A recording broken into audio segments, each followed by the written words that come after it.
ආයිබෝවන් අද මම ඔයගොල්ලොත් එක්ක මේ අපි කෙහෙල් මුව ටිකක් කෝනිස දාලා තෙල් දා ගන්න හැටි බලමු. දැන් මම මෙතන කෙහෙල් මුව අරගෙන තිනවා හොඳට හීනෙට කපලා කහ දාලා වතුර දාලා හොඳට හොදලා මිරිකලා අරගෙන තිනවා කෙහෙල් මුව ටික. මෙතන තක්කාලි ගෙඩි එකමාරක් විතර කපලා තිනවා. මෙතන මගේ ගහේ මං කිව්වේ කොච්චි මිරිස් දැන් අවසාන කාලේ යන්නේ.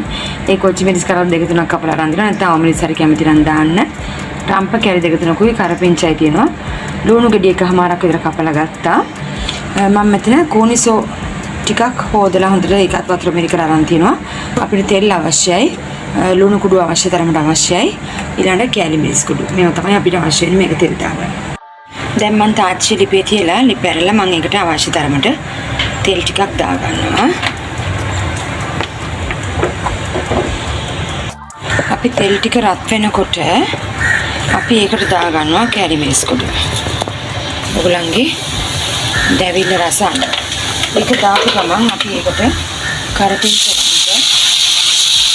ලුණු ටික ආමිරිස් ටික ඒවා දානවා.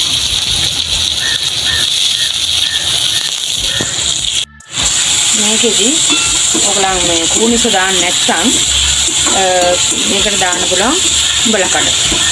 උඹලකඩ දානකොටත් මේ කුණිස දානවා වගේම මෙහෙම තෙලට දාගන්න පුළුවන්. දැන් ගින්දර පොඩ්ඩක් අඩු කරලා අපිට මේකට ලුණු ස්වල්පයක් දාගන්න. දැන් යන්තම් ලුණු ටික තෙලෙන් මැලවිගෙන කරපිංච ටික මේ තෙලෙන් මැලවිගෙන එනකොට අපි ඒකට අපේ කූනිස්සු දානවා.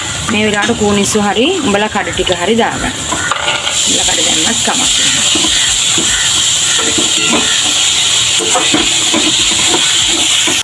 දැන් මෙහෙම කූනිස්සු පොඩ්ඩක් මෙහෙම සුවඳක් දැනෙනකොට අපි මේක අපේ තක්කාලි ටික දාගන්න.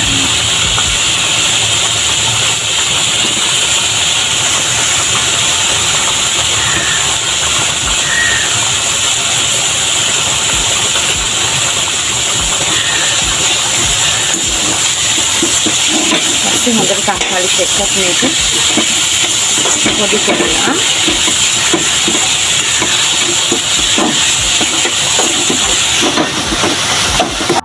ඊට පස්සේ අපි අපේ කෙහෙල් මුව ටික මේකට දාගන්න.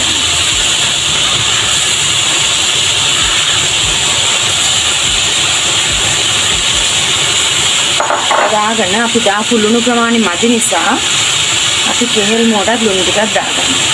කෙහෙල් මුව මම කපලා කහ ටිකක් දාලා වතුරේකට දාලායි තියලා තිබුණා.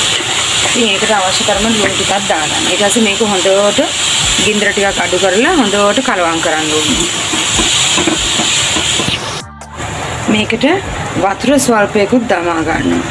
නැත්නම් අපි මේක තම්බ ගන්න අපිට අරකේ තියෙන ඉස්මේ ප්‍රමාණය මදි වෙනවා. ඒක නිසා වතුර ටිකකුත් දාලා ගින්දර එතකොට ටිකක් වැඩි කරලා මේක වහලා අපි චුට්ටක් වෙලා තියලා බලමු කොහොමද කියලා ඊට පස්සේ. දැන් මෙහෙම අපි හොඳට මෙහෙම කලවම් කරගත්තට පස්සේ මේක පොඩ්ඩක් තැම්බෙන්න අපි වහලා තියන්න ඕනේ.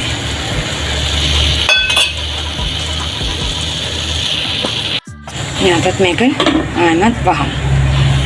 දැන් අපි මේක ඇරලා බලමු කොහොමද කියලා. දැන් පේනවා වතුර ටික මට පේන්නේ හිඳිලා. මටත් ඒක පේනවා වතුර ටික හොඳට හිඳිලා. ඊළඟට අපි මේක හොඳට පොඩි කර කර දැන් ඉතින් මේක මලව ගන්න තියෙනවා.